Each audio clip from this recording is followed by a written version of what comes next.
Кимдин дуалары кабыл болот, ошону айтып койгон. Кимден дуа кылып сурашыбыз керекин айтып койгон. Ошо биринчиси бул биздин ата-энелерибиз. Дуа сурашыбыз керек дайыма. Дуа сурашыбыз керек. Алар жакшы болсо, жаман болсо дуасы өтө берет. Экинчиси субханалла эмне экен? Мусафир адам. Мусафирдан дуа сурашыбыз керек.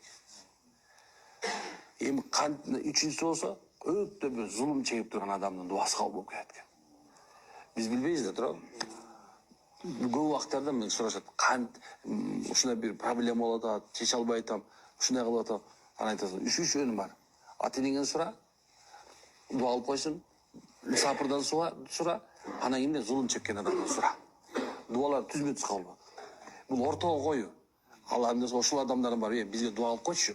Биз ушундай бир проблема болуп атат. Мисалы алсачы, бул бекер нерсе эмес. Ушул дуаларды кылып атып, көп адамдардын ушул жакшылыкка жеткенин көрүп атабыз.